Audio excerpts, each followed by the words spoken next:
Hi there! Are you planning a trip to Seoul, or is it simply on your travel bucket list?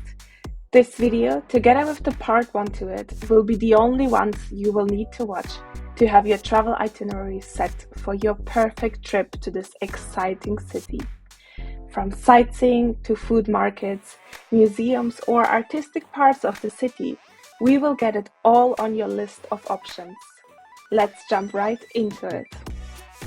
We have come to walk the Bukchon Hanok village, which is a street with traditional houses, which you can walk along, take pictures. There are actually many people renting traditional dresses and coming right there for the perfect picture spots. Overall, the area is super cute and in such a contrast to other parts in Seoul. You have so many coffee shops, literally every meter. It literally feels like a little shortage.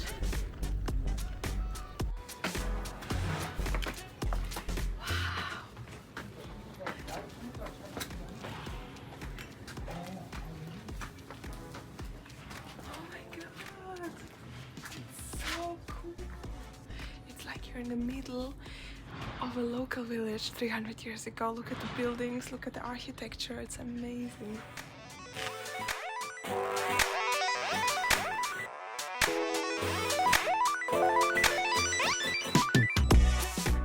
One super cool thing that I didn't know and that I just saw when walking here is that you have a lot of guest houses here. So if you want to stay in a traditional accommodation, this is probably the place. I have no idea what are the prices and how it looks like inside, but I mean, who wouldn't want to stay here?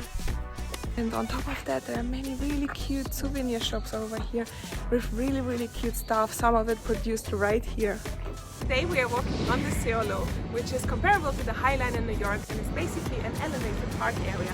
Lots of seating options, trees and plants creating the shadow that you need over here in the sun. And moreover, it's quite an interactive park experience because you have ponds and trampolines and different types of small activities that you can do. And most importantly, it allows you to skip over the traffic on the road. So you walk over the many lines that there are here on the street from one end to the other end through this beautiful park.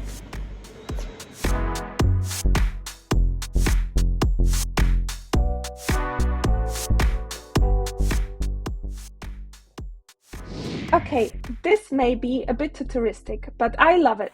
Taking a bus tour through the city, ideally on a double-decker bus, gives you a perfect oversight of the city if you do not have as much time as you would like to explore a city. Or what I like to do is to understand through a bus tour what is interesting for me and what do I want to visit again in my own time. This way you get a tick on all of the top sites of the city and you get to use more of your own time for other things you might want to do.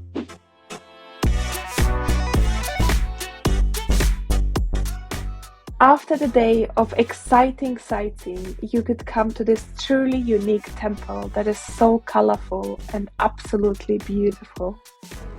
This is the Jogyesa temple, which you can enter as well, and it is surrounded by hundreds of these beautiful lanterns all around it. Look at that display.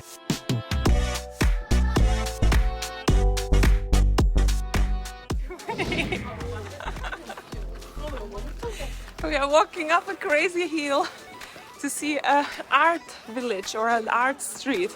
We've come to walk in the Ihwa Mural village, and over here you have lots of street art painted on the buildings, mosaic art, and overall it feels very villagey and very different than the rest of the city, which is what makes this place so special and worth a visit. The village is a cute place in Seoul, which is known for lots of outdoor paintings of about 70 artists. It is located on the hillside, which means you should be prepared for a bit of a hike up, but it will be worth it, as it comes with spectacular views of Seoul, and you get to stroll through the narrow, quiet streets and find some really good picture spots.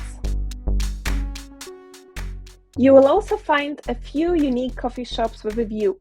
For example, this one had a very interesting layout of several floors and even a museum. You need to pay a small entrance fee to enter the cafe, but you get a drink for the ticket as well.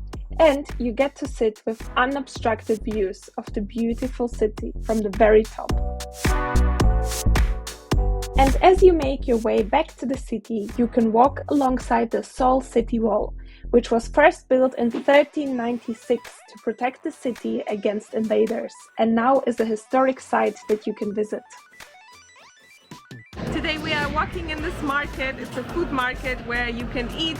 The food is cooked right in front of you, and as they cook, they hand you over this freshly cooked food, and literally people are walking by you a few centimeters away from the food. I can literally get splashed by the hot oil. That's how close it is to the food.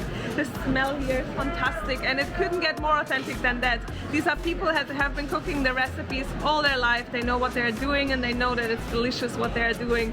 So this is the most perfect spot to come here, eat a local meal, and experience this crazy unique experience of this food market. According to Wikipedia, the market is one of the oldest and largest traditional markets in South Korea and is located centrally, making it easy to find and visit. There are more than 5,000 shops and 20,000 employees. In fact, approximately 65,000 people visit the market each day. There are all kinds of shops, but the market is mostly famous for being literally a Korean street food heaven for locals and tourists, and I'm not even exaggerating.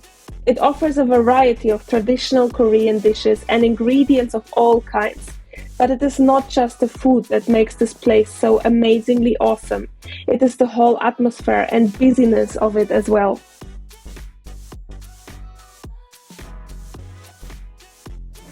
It's so fun here, oh my god, there's such a huge atmosphere of food, people cooking, eating, you can buy ingredients, kimchi, fish, whatever you want. It's so cool here, oh my god.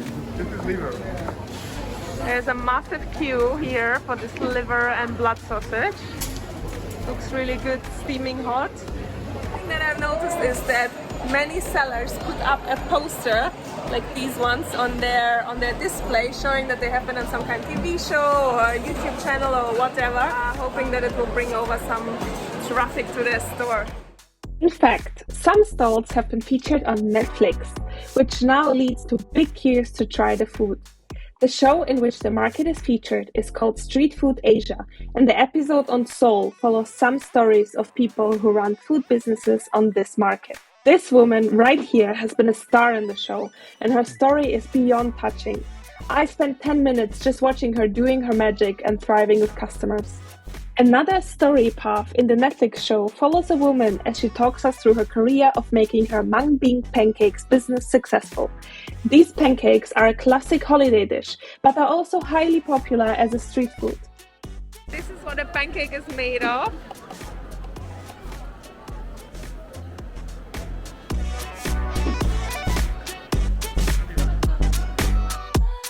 I absolutely loved this market and walked a few rounds to just soak in the uniqueness of it and decide what it is that I want to eat amongst all the options, and wish that I was a bit hungrier. If you plan to visit Seoul, then the Gwangjang Market is a must-do to visit. There are so many cool museums in Seoul, but have you heard about the Kimchi Museum? Yes, that actually exists and is pretty affordable. For 5,000 won, you get a ticket and a free audio guide. And in addition, you can even attend a kimchi making class. At no point during your stay in Seoul will you get bored, I promise you that. It's such a vibrant place that you will enjoy every day. And if you're curious about top food places to visit, you can jump right over to my video on that. Thanks for watching, and until next time.